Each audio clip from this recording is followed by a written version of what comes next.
Okay, let me start it now.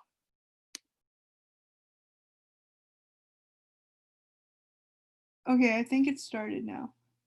Thank you, Claudia, for mentioning it. I like totally forgot. So thank you. So as I was saying, um, the values are bounded, so linear regression might not be appropriate for all answers. So say if we were predicting height and age, we can't have like negative height or negative age, which is why we might want a bounded graph, like a logistic regression. The values are always between 0 and 1. And like she said, and like Kavya said, so it's kind of like binary. So if you don't know what binary is, it's basically where you have two choices, a 0 and a 1. And we can use this for a lot of different scenarios, such as like spam classification. So for your like emails, classifying your email as either real or spam. So that's pretty important. But the thing is, logistic regression, you might seem like it's used for regression tasks based on the name, like logistic regression. But actually, because of its unique features that it's bounded between 0 and 1, a lot of the times it is used for classification tasks, such as determining whether a tumor is malignant or benign. So we'll actually be using logistic regression for heart disease prediction, so whether or not you have a heart disease. So we'll actually be using logistic regression, which by the name, it seems like a regression model. We'll be using it for a classification task. So it is also called the sigmoid function. So this function 1 over 1 plus e to the negative x. You won't need to be knowing this function and the properties, because what's great about machine learning in Python is that the libraries that we'll be using, so sklearn, they have these functions within themselves. So we don't have to actually code any of that. It's great that sklearn will be able to do that for us. And also, we can convert these into probabilities for each class. So say if we're classifying spam emails, we can say like, if you're 0, then you're 0% spam emails, or 0% real. And then if we have like, if we get a value close to here, we can say there's like a 70% probability that the email is spam. So we can also have a threshold. So like if 0.5 is our threshold, then we can say if you have a probability that is greater than 0.5, then the email is more likely as spam, and we can classify it as spam. So dichotomous variables, as Kavya said, this dichotomous just means two, so it's usually used for binary classifications. So as with our linear regression model, we will also need a loss function for our logistic regression model. But however, this loss function is a little more complicated than before. We can't just use mean squared error and stuff like that. So what we have is this cost function. So since a logistic regression is usually used for binary classification, whether the model is like predicting spam, so like if we have 1 as not spam and 0 as spam, then we can use the cost function negative log of whatever our probability is. So if this is the true classification of our email, so let's say 1 means the email is not spam. So if our model predicts 0 when it should be predicting 1, then our loss will be very high. And the loss is synonymous to cost. So when I'm talking about loss and cost, they usually mean the same thing. We just want to minimize our cost function or minimize our loss function. So basically, if the real value of our email is 1 and we predict 0, we're going to penalize our models and tell them, okay, our cost function is really high, but we want to lower the cost function because that means we're getting a better accuracy and better classification. Likewise, if our real prediction is 0 and we start predicting that the email isn't spam when it's actually spam, we want to penalize our model, which means the cost just gets exponentially higher when we get close, when we increase the probability of predicting as spam. So how do we actually optimize our models and how do we learn from our loss function from here? So we use a method called gradient descent for optimization. And usually I'll explain this with the linear regression model just because it's easier to understand.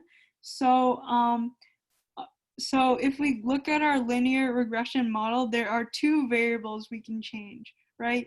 We can change the slope of the line and the y-intercept of the line, so m and b. So we can graph the mean squared error function in terms of m and b, and this might be a little hard to visualize, which is why there's the visualization on the screen. So this would be actually a 3D graph where the plane would be m and b, and then we would have the loss function as like the height above the plane.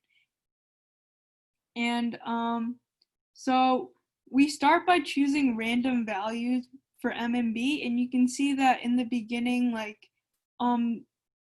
it starts by predicting like -10 as m and then -10 as b, and then we see that we have a really high loss function because it's kind of like a bowl shape and we're trying to get to the bottom of the bowl. And so right now it's predicting really badly, and you can see that in the beginning the line is like out here, so that means it doesn't represent our data right, and our model is learning through a process called gradient descent. So if you have taken calculus before, we use a concept called derivatives to find our way down this hill into the place with the minimum loss. So when we hit this minimum loss, that's when we know that we've gotten the best parameters for our function. So we see that when like it's close to 5 for the slope and 0 for the y-intercept, or yeah, then our model is doing really well and predicting well on the data. And if you haven't taken calculus, that's perfectly fine. And we're going to explain it in a way so that you will be able to understand this without like a calculus background.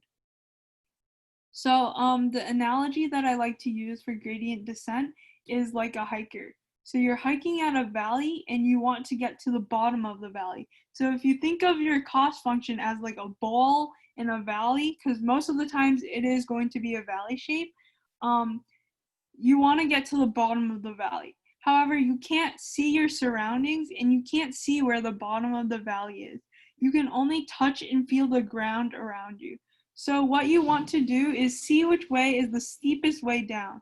Maybe you feel the ground beneath you and you see that going left is the steepest way down while going to the right is going up. So what you're going to do is you're going to take a step to the left, and then you're going to keep feeling the ground and slowly making steps towards the direction that will lead you to the bottom. And when you're at the bottom, you'll feel the ground and you'll be like, oh, okay, it's flat, so I'm at the bottom. And when it's flat, you've made it to the bottom, and that's when you know you're predicting the best on the data.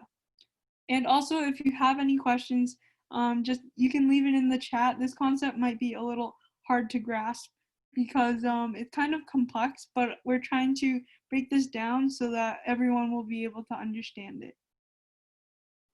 And these are the major concepts behind machine learning. And once you understand this, you'll be able to generalize to other different models. So someone asked, how do derivatives come to play in gradient descent? So when you have, this is actually multivariable calculus. So right now we have a function that is in terms of m and b and the loss, right? So if we have our loss function as like the bowl shape and we take the derivative of it, we'll be able to find the direction that has the steepest slope down. So what we want to do is keep taking the steepest slope at every position. So what this model is actually doing, if you want to know the calculus behind it, is it's finding the derivative at each point, and it's going in the direction that has the greatest negative direction, because this is like a 3D plane. So we can take steps in both the m and b direction, which is why it's multivariable calculus. But if you don't really understand that, that's perfectly fine. We really weren't expecting anyone to have a calculus background behind this, so it's perfectly fine. I just like to use the hiker analogy, and I think it's easier to grasp. So yeah. And anyways, that was a great question. So if you guys have any other questions, feel free to type it in the chat. So now we're going to look into data exploration, and this is a kind of more statistics based, but a lot of machine learning is getting a sense of the data, and a lot of the background in machine learning is based on statistics. So right now, does anyone know what this graph is? There's like a mathematical name for it. There's like no wrong answers, like every answer is fine. So if anyone wants to type their guess in the chat.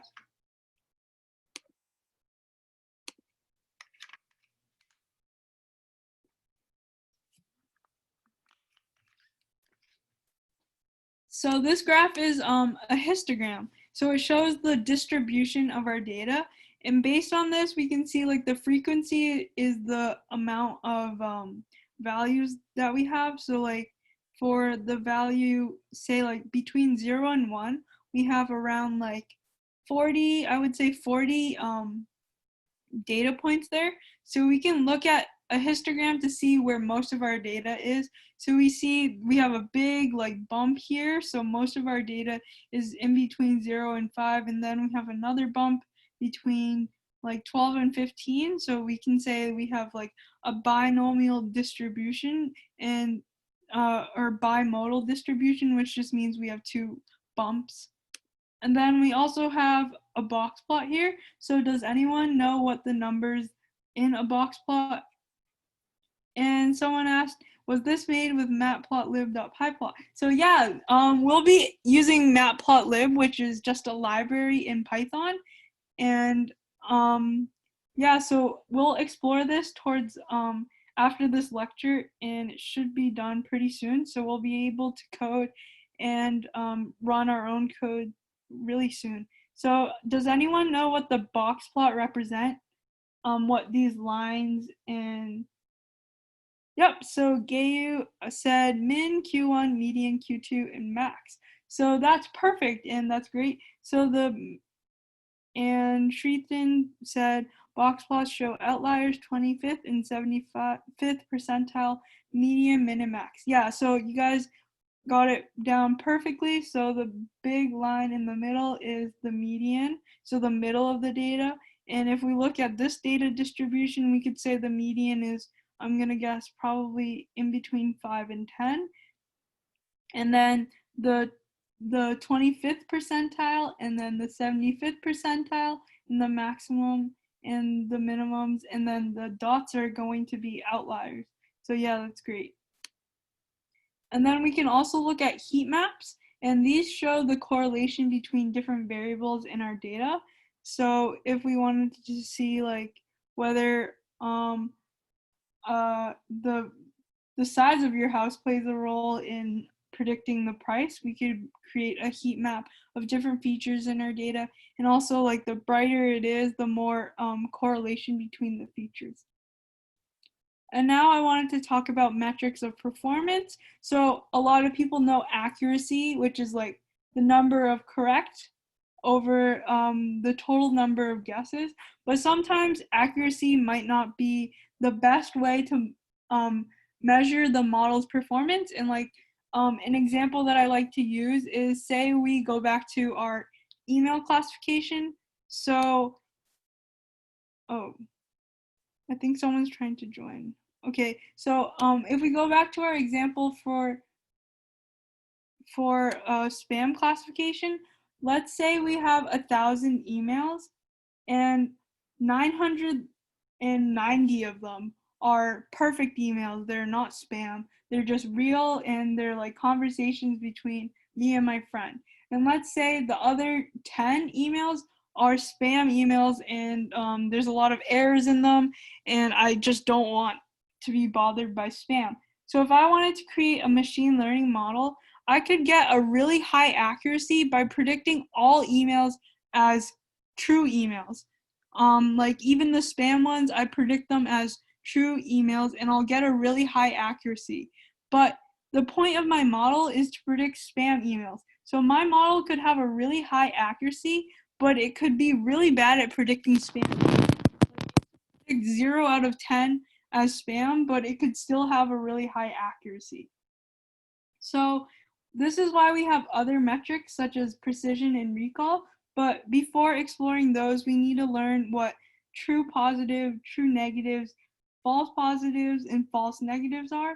So true positive is when we actually, so if we go to our brain tumor example, true positives are the number of tumors that the model predicts as malignant that are actually malignant.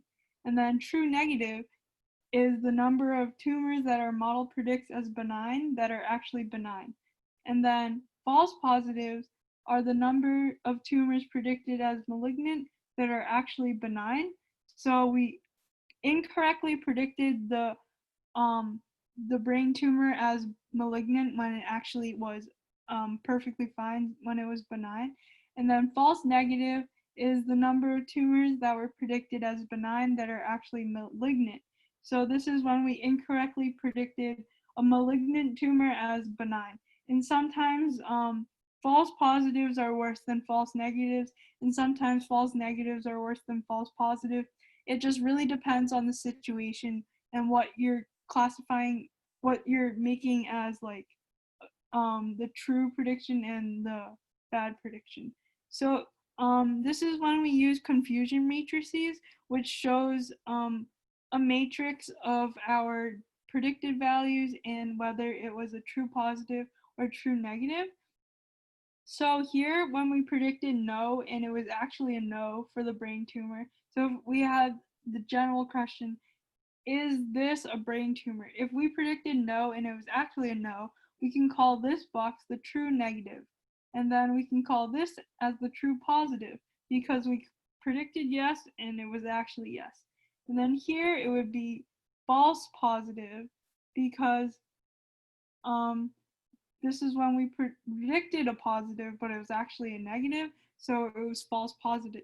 And then in the same way, this bottom left corner would be false negative when we predicted no, but it's actually yes. And this leads us to precision and accuracy. So precision is the true positive. So here, this box divided by the actual results. So it would be true positive plus false positive because these are our predicted results. And this column is predicted while these are, this one is the actual. So when we do recall, we're doing the true positive divided by the predicted results. So it would be these, and then this would be the actual result. So I like to look at this pie chart or this diagram. It's really a great visual to show what recall and precision are. And lastly, I wanted to talk about the receiver operating characteristic curve. And this shows the trade-off between false positives and true positives. So this is another way to model how our model is performing. And it shows that there is a trade-off between true positive and true negative. And the dashed blue line in the middle shows an untrained model or a model that just guesses and gets the option correct 50% of the time. So if we get like a binary classification, we're predicting 0 or 1. So our false positive and true positive rate should be split evenly. And that's when we get an accuracy of around like 50%. And if we want our trained model to predict really well, we want it towards the top left corner. And what we want to do is, if you know calculus, you want to maximize the area under the curve, which means it will be a better performance if this our model's ROC curve is towards the top left corner. So that's it for the lecture today, and now we'll get to the fun part, which is the coding. So I have 2 notebooks for today, and we're gonna go through the first one together. So let me share my screen again. Also, if anyone has any questions, you can like type it in the chat or you can raise your hand. Either works. So let me share my screen. Okay, so let me just clear all outputs. So this is a Google Colab notebook. So we'll all be opening this. And I just wanted to go through how you run these notebooks and how everything works. So these are similar to a Jupyter notebook, the stuff that I was using yesterday, except this time instead of running on your own computer, it's running on Google servers, which means you don't have to download anything. It won't take up any storage or anything like that. So it's great. You can run the cell using this button, the play button, or you can do Command Enter on a Mac, or you can do Control Enter on a Windows. And I usually use Shift Enter to run because that brings me down to the next cell as well. So what we're doing at the top, we have all these import statements, and these are just libraries in Python that help us do machine learning tasks. So as someone mentioned, we're going to use matplotlib.pyplot, and that's for plotting the graphs. And then Seaborn is another library that helps with plotting. And then NumPy is the array library that we were using yesterday. And Pandas, it's for loading your data and for manipulating your data. And then Pylabs is also for graphing. So what we're doing here is setting some variables that, also if you have any questions, just type it in the chat. And someone asked, are we able to access this notebook? So yes, it's all on the Google Drive. I can send it again. I think I've sent it before in the chat, so let me just copy and paste it. You guys don't have to run it right now. We'll be running it individually after. So yeah, if you guys want to open it now, that's fine, but I'll give you guys time to run it yourselves and see everything yourselves. So also, you guys will probably have to make a copy of the notebook because I don't think I have it on editing capabilities for you guys, just so that we don't all just start editing. And also there might be a problem if you open it and it's telling you to download it. You shouldn't have to download anything. You should be able to run it on like Google Chrome or Safari or whatever your internet browser is. So if you're getting an error to like download, let me know and then I'll take a look at it because it really shouldn't ask you to download. I think the issue might be that you aren't signed in or something. So anyways, so if we run this, I'm going to use Shift Enter, and you can see that it's running because like there's like dotted lines around it, and usually there's an output, and right now it's just telling me that one of the functions is deprecated, but that's fine because it will still work. And then you'll know it ran because like it'll have this bracket with the one. I can't really hover over it or else the play button comes back. But this just tells you how, what output you're on. So this was the first output. I've only ran this once, so that makes sense. And also I put like different text, and you guys should read this through because it'll show you like basically what's happening. So right now we're gonna do a linear relationship with random data. So it's going to do a linear regression for the line y equals 2x minus 5. So what we're doing right now is we're randomly choosing numbers and using the NumPy library. So the NumPy library has a lot of capabilities. So someone asked, what does palette mean? Oh, so this is just, so I'll show you as we go on, but these are just parameters in your documentation for Seaborn. So sometimes like white grid means our grids will have white, our grids will be white and stuff like that. But you can probably change it to like, oh, also my Jupyter or my Colab notebook is in light mode or whatever, but you can turn it into dark mode. I just didn't like it, but I'm pretty sure you guys can change that. And if you guys want to know like what every single command means, you can just look up the documentation, and also if you hover over it, it will tell you what it is. So if you hover over it like I did, it shows you the documentation and everything, like the the default stuff. So default was deep. So if we look here, the color palette is basically, it takes in a string. So right now I'm passing it in muted. So I think it's just because like I really could care less about the colors. So yeah, but you can change this around if you want. But if you pass in something that it doesn't recognize, you might just want to like change it back to what it was normally. So what we're doing right here is we're graphing the values. So X, we're randomly sampling it, and then Y, we're making it follow the line 2x minus 5, except we're adding some random noise to it, and then we'll graph it. So it generally follows the trend 2x minus 5. However, there is some variations, and we want that because we don't want like the line to be perfect.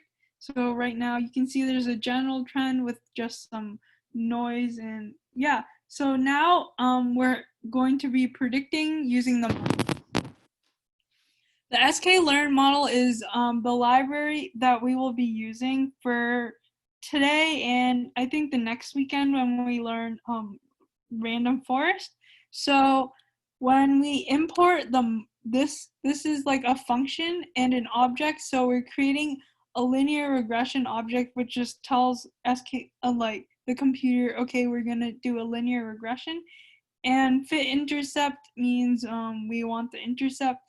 And so to fit the model, when we do model.fit, we're setting the model which we've created here, and we're passing in the data from over here. So the X is just the random noise, and then the Y.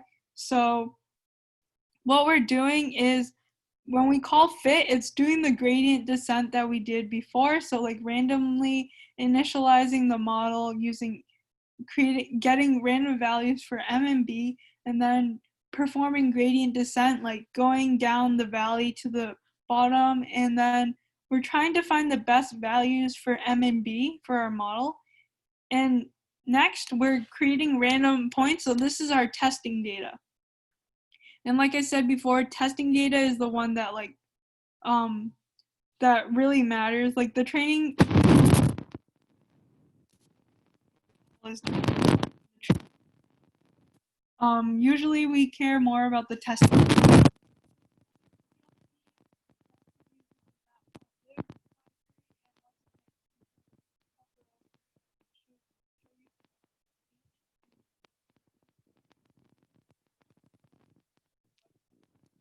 But we don't. So once we do that, we see the line of best fit being plotted. So as opposed to here where you don't see the line of best fit, this now has it, and that's using our prediction data. Also, I see the chat. Can you hear me now? Okay, so sorry about that. I guess I can start from here. So did you guys hear the part about the testing accuracy and the testing data and stuff like that? Or should I just start from there? Okay, so when we're fitting in the model, that's when the model performs like gradient descent and it finds the best parameters and for our model. And now we're trying to test the data using new data that we create. And when we call model.predict, this is, we pass in the X data that we want it to predict, and then it outputs the Y data that we can plot all these. So what you guys want to take note of, since this notebook is all filled out, but the next notebook isn't, so you guys will want to take note of what we're passing in to predict. So we always want to pass in the X values. So here we call a new axis, but the next notebook you won't have to do that. You can just put like whatever the X is, and then you'll be able to plot. So I can rerun this. So now you can see that the graph has the line of best fit as opposed to this one, and that's using the linear regression model. So now we can print out the slope and the intercepts. So basically M and B, the model parameters. So right now we have, it's pretty darn close to what we wanted it to be. So like 2 for the slope. Remember our line was y equals 2x minus 5. So we have like 2.03 as the slope and basically -5 as the y-intercept. So we know our model is doing really well. So now we want to look at the housing price prediction data. So this line basically tells Google Colab that we want to download some data. And when we download it, it's saved to this variable. And this is really important because this is how we access the data afterwards. So this is the name of the file, and CSV just means it's a comma split value, or it's a lot of commas in it. And then when we read the CSV, we just call whatever we input the file name in parentheses. So this will also be really important in the next notebook, which you guys can complete on your own. And since I want to give you guys some time to run this on your own, I'll probably quickly go through it because a lot of the code is already commented too. And if you have any questions, you guys can just ask it in the chat. So anyways, this one describes it basically shows like certain metrics of the sale price, which is in the housing price prediction data set. And this is the sale price. So where does most of the data lie? We can see there's a big hump here. So I'll just say it's in between, like I would say 100K and 200K. And then does the data look like it has a linear relationship? And I would say, like it's okay.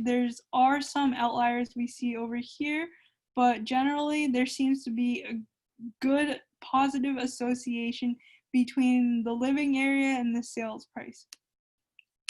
And then there's some more data exploration that we can look at, like different variables and more variables. And this one would be the box plot. So I'm gonna let you guys look through this.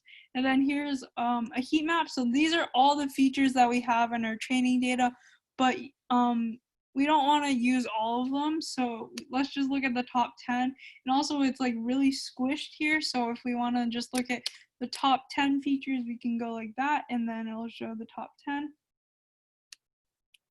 And then this one should show different graphs for these 4 variables. So there's like histograms and dot plots and stuff like that. And these are good for data exploration. And now to seeing if our data has any missing values. And we can look at the top 4 instances. So remember that this is like an array. So we have columns that are each feature, and then each row is every house in our database. So now we really want to get to the prediction part. So right here we're going to be predicting, and first we want to like normalize our data. So we do this by taking the mean of the data, and this is called zero centering our data because we're subtracting the mean and dividing by the standard deviation. And this is just a good practice for machine learning, and we usually do it on all of our data. And now to our mean squared loss function.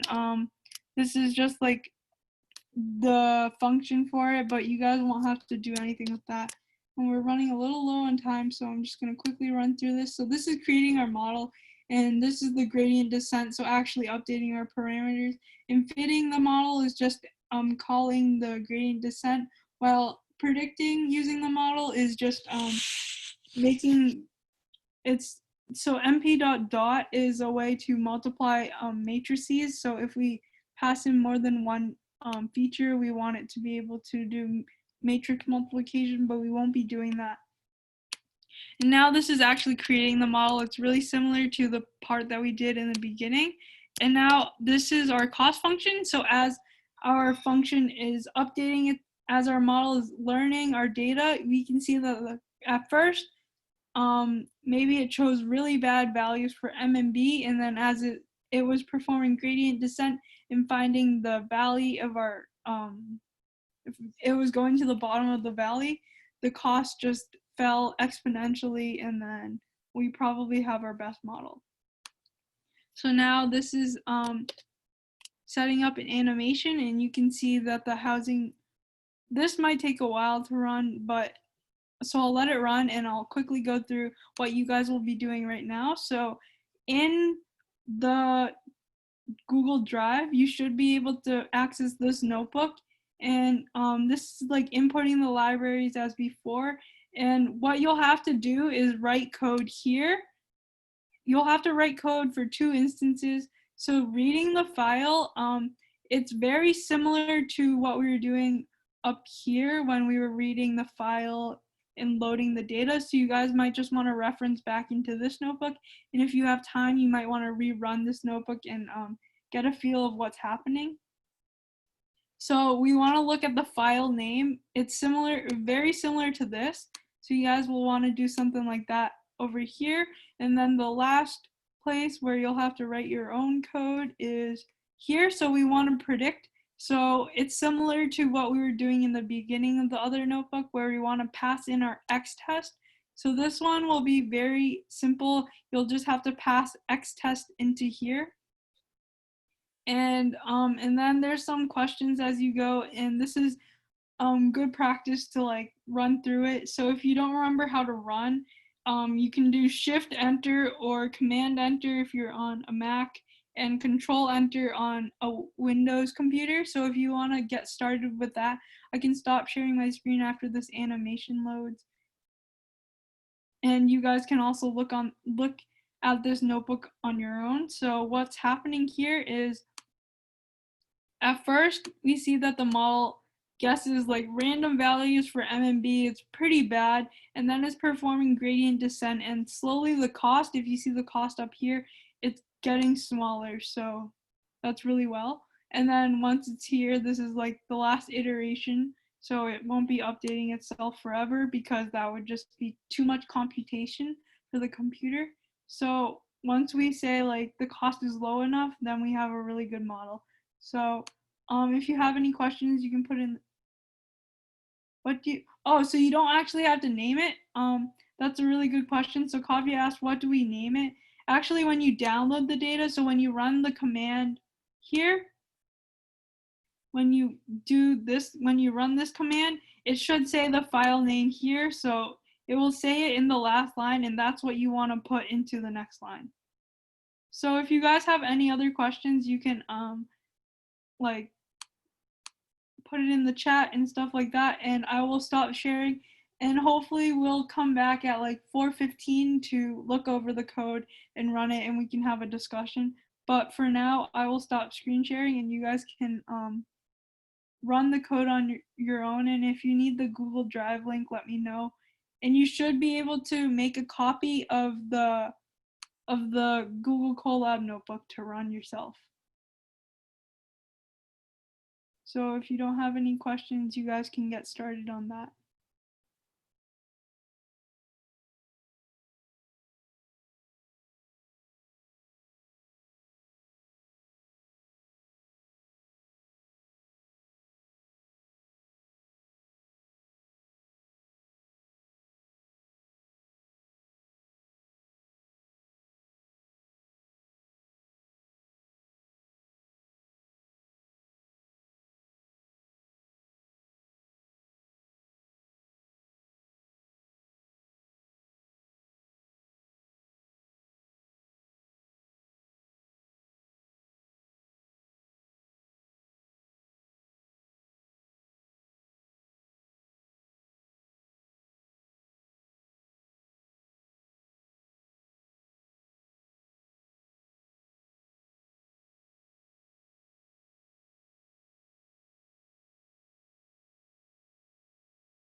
to look over the notebook and run it. So I also just unpause the screen recording. And if someone wants to like remind me if I forget, like at the beginning of each session, if I like forget to start recording, that would be great because I'm probably gonna forget.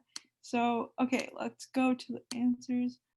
So we can run this together. So here, this is the file, and the line that you're supposed to have is this. So since I've already downloaded it again, I think there might be a problem when we re-download it. So when we rerun this, should work. And now we're just checking what data we're missing. So if we look at the data, we're trying to predict the 10-year CHD, which stands for the 10-year risk of coronary heart disease, and we're going to be using variables such as the gender, age, and whether or not a person is a current smoker and stuff like that to predict whether their 10-year risk of CHD. So now we can check, and this should print out how many rows. So since each row represents a patient, we have 489 patients with missing data, which is only 10%, or I mean 12% of all our data. So that's not too bad. And we're dropping the instances that we don't have data for because it would be pretty bad to predict with missing data, and we can also fill them in with data, but it's easier just to drop data since we still have a lot of instances of the data. And now we're going to look at the histograms for each feature, and you guys can look on this on your own. And then we have the 10-year CHD count. So what do these numbers mean? If anyone wants to like guess around approximately how many patients don't have the 10-year CHD risk and how many patients do have the 10-year CHD risk. You guys want to type that in the chat? It's like a pretty rough estimate because there's not exact numbers. Or okay, so I see Kavya says, so the 0, the not, yep, great. So you guys are guessing perfectly. So our data is a little imbalanced, which means we might not want to look at just accuracy, like I said with like the spam email example, because you know we could just keep guessing 0 for everything and we could still get like a 80% accuracy, I'm guessing, which would still be pretty good. So now we're going to describe the data, and this just shows the mean, standard deviation, and stuff like that. And now if we run the logistic regression, so the logistic regression uses a lot of stats behind it, and it uses stuff like p-value, and that just shows how likely a factor is. So if it's like close to 0, it's just really unlikely and stuff like that. So if we look at evaluating the model, we're going to want to use features such as the age and male and stuff like that. So when we're splitting the data, this is usually used in all machine learning models. So this is pretty important because we want the training and testing data. Like we want our model to perform really well on the testing data. And what we do is the test size, we specify it to 20%, which means our training data is, do we use double quotes around the .csv file name? Yeah, it can be, it has to be in quotes, but I don't think it matters if it's double quotes. And that's a great question. So yeah, it reads it in as correct. So when we're splitting the data, it's really important that we split it so that we have testing data and we only train our model using the training data. And then we evaluate the model using the testing data. And this is really important for like stuff like overfitting and stuff like that. So usually everyone uses 20% for the testing data and then 80% for the training data. but I've seen stuff with like 70% training data and 30% testing data. And also in the future, we'll be using validation data, which is just another subset that we can use as well as training and testing. And now we're importing the model. So this is the other line of code that you had to run. Okay, so we pass in the x underscore test, and that should return our prediction. So actually, this is really cool because when we hover over stuff, the documentation shows us the shape. So this means we're predicting on 751 instances or patients. And I forget if I've run this out. Okay, so I haven't. So what this is doing is it's fitting the model. So this is when it's updating its parameters on only the training data. And now we're trying to pass in and predict using our testing data. And then we can compare our Y prediction values to our Y testing data. So the Y testing data is our actual values, while our Y prediction values are the values from the model.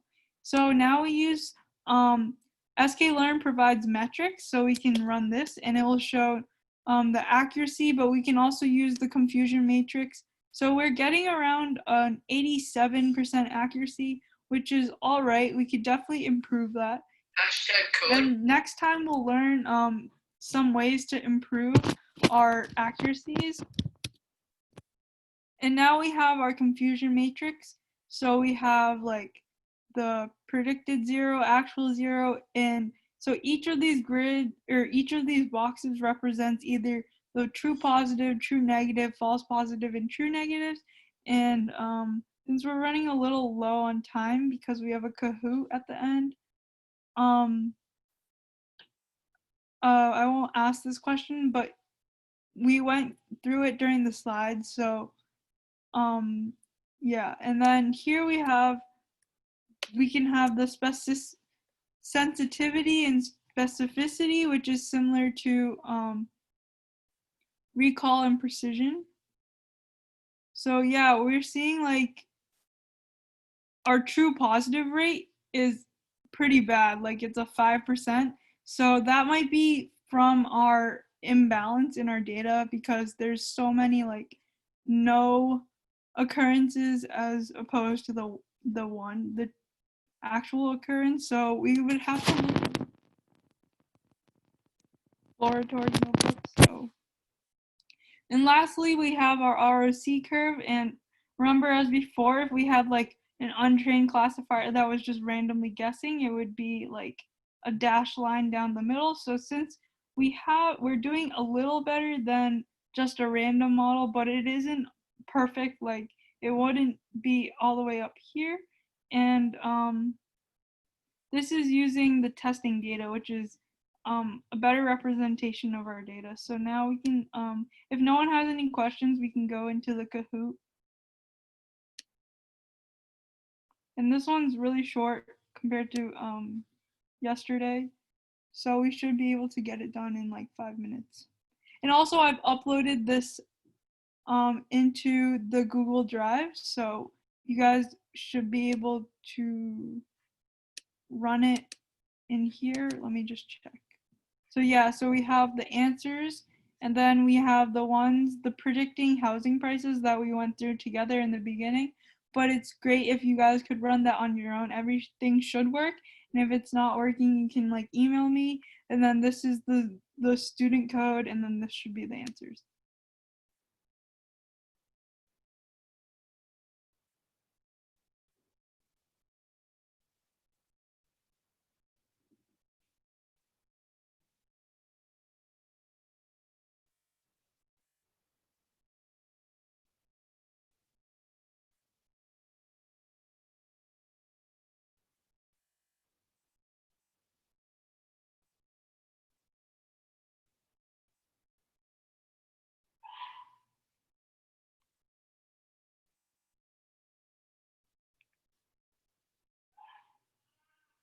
All right, I think I'm gonna start it, but if anyone wants to join, I think you can join.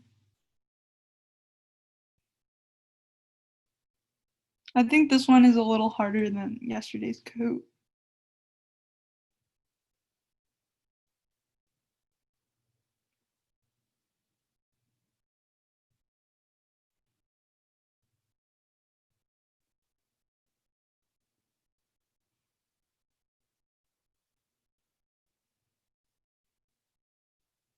Yeah, great. So all of you guys got that correct, which is great.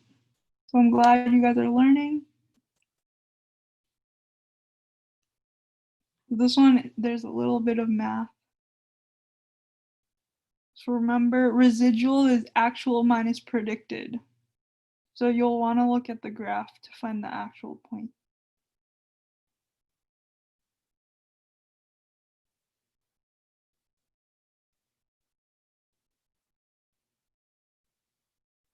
All right, so yeah, um, if we, oh, it won't let us go back to the graph, but so the actual was like 3, I think, and then the predicted was 4, so 3 minus 4 is -1.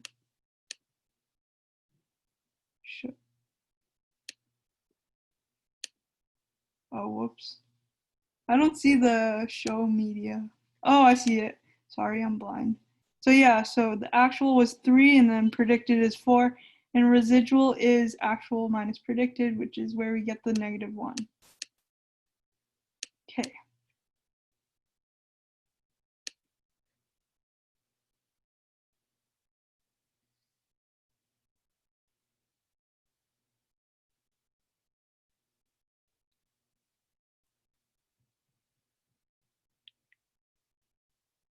Yep, so great mean squared error.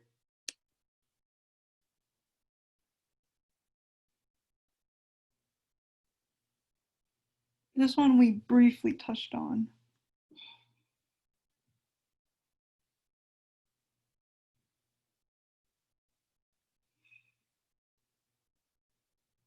Yeah, great. So it's also known as the sigmoid function.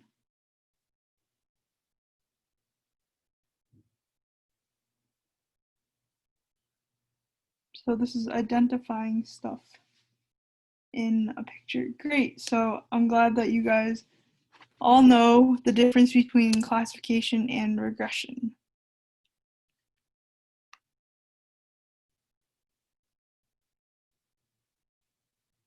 And a lot of the other terms you guys might not know what they are yet, but we'll explore these concepts in the future.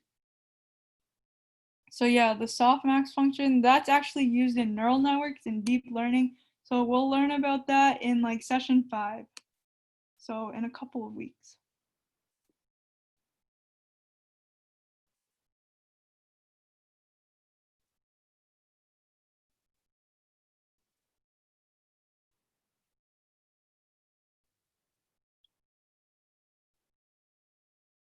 Yep, so it's the logistic regression because the linear regression is usually used to predict continuous output, but right now we're trying to classify stuff into happy or sad.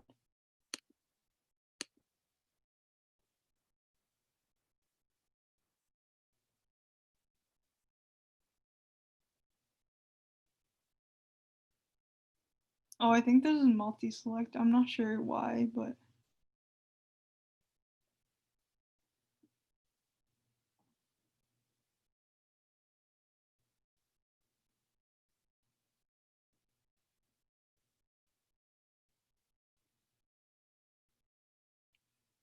so yeah, it's all of the above. And 2 more questions, I think, or 3.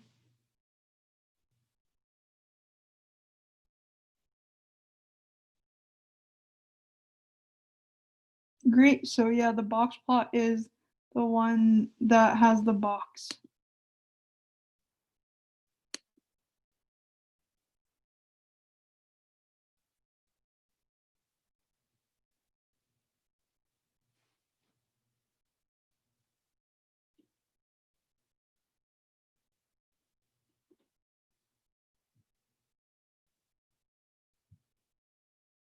So remember, precision is the true positive over the actual results. So we'll have to be able to know what the actual results are in terms of like the true negatives, true positive, and false negatives. Oh, so people were split between precision and recall, and that's what I was hoping for. So yeah, the actual results are the true positive and false positive, while the predicted results are these. And last question, and then we can end.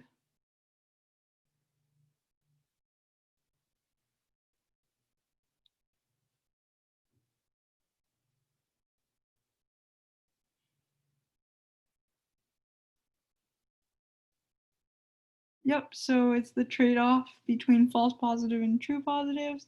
And the matrix, that's called the confusion matrix, while the training and testing accuracy, it's called like the accuracy graph. So yeah. And congrats to everyone who won. And I hope you guys all learned something new today. And congratulations, Aditi, Shritan, and Tanya, for winning. So that's all for today. If you guys have any questions, you can like ask it in the chat. Otherwise, thank you for joining us, and we'll see you next Saturday. Bye.